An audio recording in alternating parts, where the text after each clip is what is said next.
26 फरवरी 2026 जब सारी दुनिया सो रही थी, तब साउथ एशिया का एक बॉर्डर आग की लपटों में घिरा हुआ था। ड्यूरैंड लाइन, जो पिछले 100 सालों से एक विवादित लकीर है, वहां सिर्फ फायरिंग्स नहीं बल्कि एक ओपन वॉर शुरू हो चुकी थी। पाकिस्तान के डिफेंस मिनिस्टर ने कहा द पेशेंस इज ओवर, और वहीं अफगान तालिबान ने ड्रोन्स उड़ा दिए। आखिर ऐसा क्या हुआ कि ये दो पड़ोसी मुल्क जो किसी जमाने में ब्रदरली नेशंस कहलाते थे, आज एक दूसरे के जान के दुश्मन हो गए हैं। आज की ये स्टोरी इसी द ग्रेट बिट्रेयल के बारे में है। इस पूरे किस्से की शुरुआत होती है गजब लिल हक से। 27 फरवरी को पाकिस्तान फोर्सेस ने अपने F-16s और JF-17s को ऑर्डर दिया कि वो बॉर्डर के उस पार टारगेट्स को हिट करें। ये कोई मामूली स्ट्राइक नहीं थी। पाकिस्तान ने काबुल और कंदाहार के मिलिट्री बेस को टारगेट किया। पाकिस्तान ने क्लेम किया है कि उन्होंने TTP यानी तहरीक ए तालिबान के 200 से भी ज्यादा मिलिटेंट्स को खत्म किया है।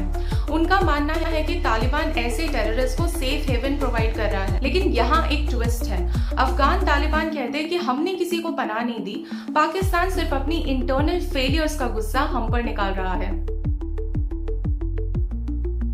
अब आती है रिटेलिएशन की बारी।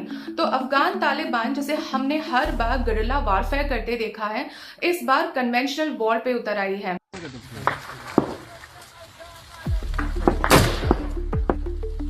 अल्हम्दुलिल्लाह, सुमा अल्हम्दुलिल्लाह।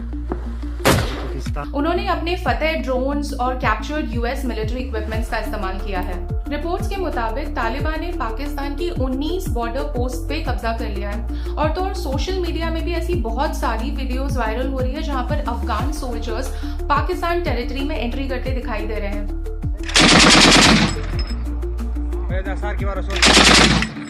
इमेजिन कीजिए एक ऐसी फोर्स जिसके पास कोई फॉर्मल एयरफोर्स नहीं है, वो एक न्यूक्लियर आर्म्ड नेशन को चैलेंज कर रही है। अब सिचुएशन कितनी वॉलेटाइल है आप खुद समझ सकते हैं।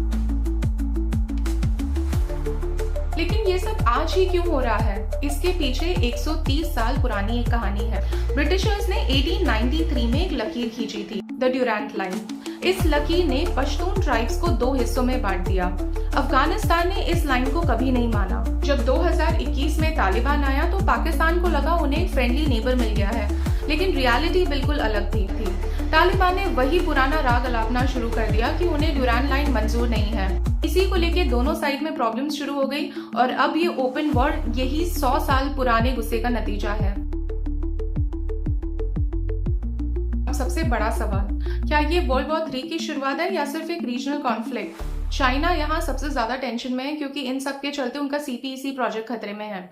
ईरान को डर है कहीं रिफ्यूजीज का सैलाब उनकी तरफ ना आ जाए। और रशिया तो बस ये देख रहा है कि कैसे US के जाने के बाद ये रीजन कोलैप्स हो रहा है। एक तरफ लोग भूख से मर रहे हैं, इकोनॉमी क्रैश हो रही है, लेकिन यहाँ देखो दोनों मुल्क के लोग करोड़ों डॉलर्स के मिसाइल्स फायर कर रहे हैं। कॉमन मैन का क्या?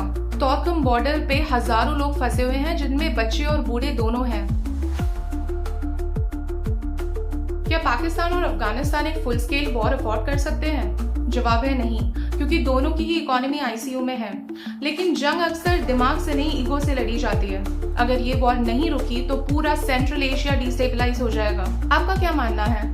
क्या पाकिस्तान को बॉर्डर के अंदर जाकर स्ट्राइक्स करनी चाहिए थी, या फिर तालिबान को TTP के अगेंस्ट कोई एक्शन लेना चाहिए था? अपनी राय कमेंट्स में जरूर बताएं। और अगर आपको ऐसी डीप डाइव एनालिसिस पसंद आई हो तो चैनल को सब्सक्राइब जरूर करें, ताकि मैं ऐसी ही स्टोरीज आप तक लाती रहूं। Stay safe, stay informed. जय हिंद।